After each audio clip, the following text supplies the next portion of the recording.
नमस्कार दोस्तों, आज मैं आपको लेकर आया हूं भारत के राजस्थान स्टेट के जयपुर डिस्ट्रिक्ट में, जहां हम यहां के सबसे फेमस आमेर के किले को देखने जा रहे हैं। अगर मेरे द्वारा दी गई जानकारी आपको पसंद आती है तो मेरे चैनल को सब्सक्राइब और वीडियो को लाइक जरूर कीजिएगा। तो चलिए शुरू करते हैं।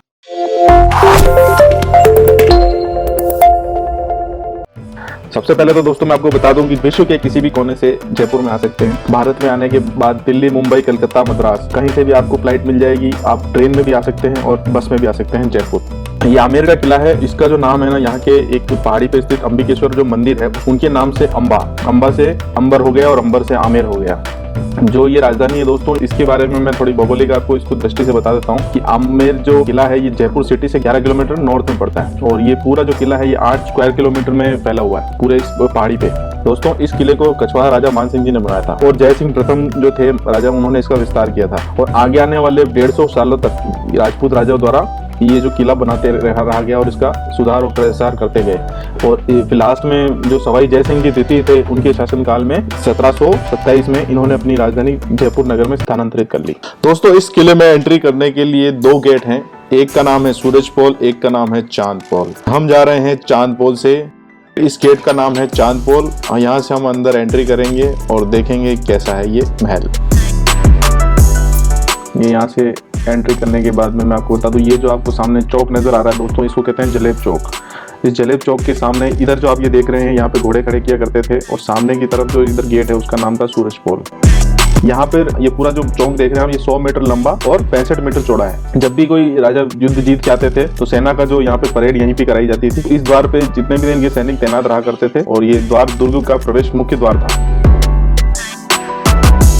दोस्तों राजा रामचंद्र जी के पुत्र कुश के वंशज शासक नरवर चोड़ा सिंह के पुत्र दुल्हराय, इनके पुत्र कांकिल देव ने सन 1207 में आमेर पर राज कर रहे मीणाओं को परास्त कर अपने राज्य में विलय कर लिया और इसे अपनी राजधानी बनाया। तब से आमेर कछवाहों की राजधानी बना और जयपुर के निर्माण तक बना रहा।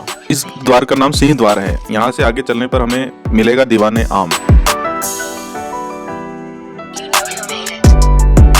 ये दीवाने आम है दोस्तों, ये 1589 में बनाया था। जो महाराजा होते थे वो यहाँ पर बैठ के जो जनसाधारण की समस्या और विनती और याचिकाएं उनकी सुना करते थे और उसका समाधान करते थे और यहाँ पे उनका दरबार लगाते थे।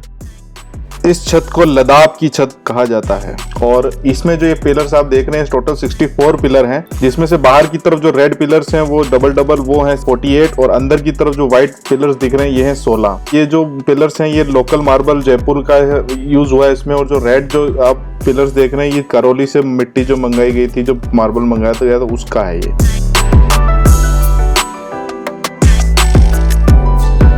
दीवाने आम के पास में ही 27 कचहरी है दोस्तों। जयपुर के अंतर्गत 27 जागीरें आती थी जिनका रेवेन्यू कलेक्ट करने के लिए उन्हीं जागीरों के अधिकारी यहाँ बैठा करते थे, इसलिए इसे 27 कचहरी नाम दिया गया।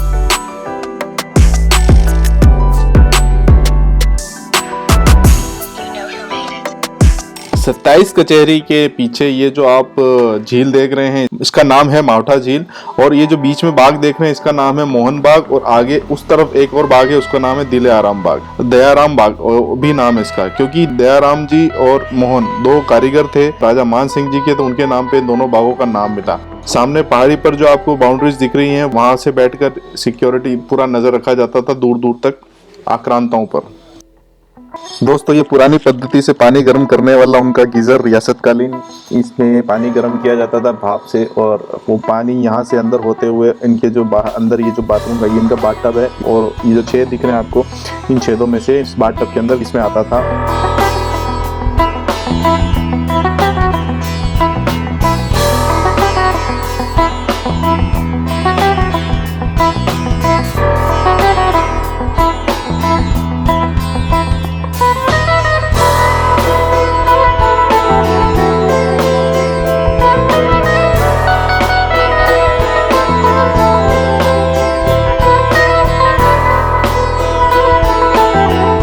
तो ये जो आप फ्रंट देख रहे हैं इसको कहते हैं गणेश पोल। इस द्वार के ऊपर सुहाग मंदिर है जहाँ से राजवंश की महिलाएं दीवाने आम में आयोजित हो रहे जितने भी समारोह होते थे उनको देखा करती थी। इस पोल पे जो आप ये पेंटिंग और ये पच्चीकारी का जो वर्क देख रहे हैं दोस्तों, ये जो नेचुरल सब्जियां होती थी उनके कलर से मिला के बनाया गया था और इसके अंदर जो आप ये महीन बारीक जो आप देख रहे हैं कलाकारी, ये सब्जियों से के कलर से बनी थी और ये जो दरवाजा आप देख रहे हैं ये बाहर से पीतल और अंदर से शीशम की लकड़ी का बना है। 300 साल पहले सवाई जयसिंह जी ने बनाया था इनको।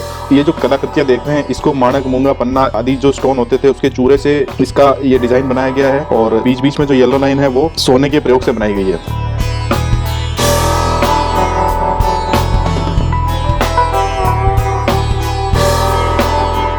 दोस्तों ये जो गार्डन अब आप देख रहे हैं इसके 3 नाम हैं। इसको कहते हैं चार बाग, जनाना बाग, और दरअसल क्योंकि इसको मुगलिया जो कालीन है उसके इसका डिजाइन उससे लिया गया इसलिए इसको मुगल गार्डन भी कहा जाता है। और ये जो प्रांगण पूरा है इसका नाम है दीवाने खास। दोस्तों ये जो बना हुआ स्ट्रक्चर पूरा इसको कहते हैं शीश महल। शीश महल यानी ये इसके अंदर बारीक शीशे के जो कांच के जो टुकड़े होते हैं उससे वर्क किया गया है। इसको बनाने वाले जो कारीगर थे उनका नाम, भाई जिन्होंने बाहर मोहन बाग और दयाराम बाग बनाया था उन्हीं कारीगरों ने ही इसी शीश महल को बनाया था। और यहाँ पर राज परिवार के जो सदस्य होते थे वो रहा करते थे और बेहद खास मेहमान जो आते थे उनको यहाँ ठहराया जाता था। और ये उनके रूम्स होते थे। आप इनको देखकर इतना, और जब रात को जैसे शाम को मोमबत्ती, उस समय लाइट्स होती नहीं थी तो जो मोमबत्ती वगैरह जलाया करते थे तो उससे पूरा रोशन हो जाता था ये कमरा। एक एक बारीक कांच के अंदर रोशनी इतनी प्रकाशमान हो जाती, पूरा जगमग करने लग जाता था ये एरिया। ये जो आप देख रहे हैं इसको पच्चीकरी और मीनाकारी शैली कहा जाता है। और सवाई मान सिंह जी ने 1727 ईस्वी में इसका काम कंप्लीट करवाया था। दोस्तों इसी शीश महल के सामने एक पिलर है, उसमें एक आधार पर एक नक्काशी किया हुआ मैजिकल फ्लावर है जो खास आकर्षण का केंद्र है। इसके अंदर जो एक तितली के जोड़े को दिखाता है जिसमें 7 अनोखे डिजाइन है, जिसमें एक मछली की पूंछ, नाग का फण, कमल, हाथी की सूंड, सिंह की पूंछ, शेर की पूंछ, भुट्टे और बिच्छू के रूप में इसको डिजाइन बनाया गया है। जिसमें से किसी भी एक वस्तु को अगर आप विशेष प्रकार से एक हाथ पैर से ढकोगे तो वो दूसरी वस्तु प्रतीत होगी। तो ये इसका मैजिकल फ्लावर है। शीश महल के ठीक सामने दोस्तों सुख महल यानी सुख निवास नाम से जो ये है इमारत बनी हुई है। इसका ये जो दरवाजा है चंदन का बना हुआ है, जिसकी पर पहले पेंटिंग बनी हुई थी पूरे गार्डन की, जो भी मिटी हुई है। ये देखिए आप देख रहे हैं उखड़ी हुई है, ये पूरे गार्डन की पेंटिंग थी। अब यहाँ से इस रूम के बारे में मैं आपको थोड़ा बताना चाहता हूँ कि इस तरह इनका वेंटिलेशन किस प्रकार से था और ठंडा कैसे रखते थे। वो सामने जो आप देख रहे हैं खिड़की सी, वहाँ पे टंकी के माध्यम से पानी रिसता हुआ इस लेयर में से होता हुआ बहता रहता था, जिससे हवा आने से हवा ठंडी हो जाती थी और सुगंधित इत्र डालने के कारण कमरा महक जाता था। तो ये कमरा जो होता था पूरा एकदम एसी की तरह ठंडा हो जाता था। और ये जो पानी है इस नाली में से होते हुए गार्डन के अंदर चला जाता था। दोस्तों ये वाली जो आप इस खिड़की के अंदर व्हील चेयर देख रहे हैं, जब महारानी फुल आभूषणों से युक्त हो जाती थी, बहुत ज़्यादा वजन हो जाता था कपड़ों का, तो वो इस व्हील चेयर पर बैठकर दासियों के साथ पूरे महल का चक्कर लगाती थी और घूमती थी। पैरों के ऊपर नवार चढ़ा दी जाती थी जिससे वो आवाज़ नहीं करते थे।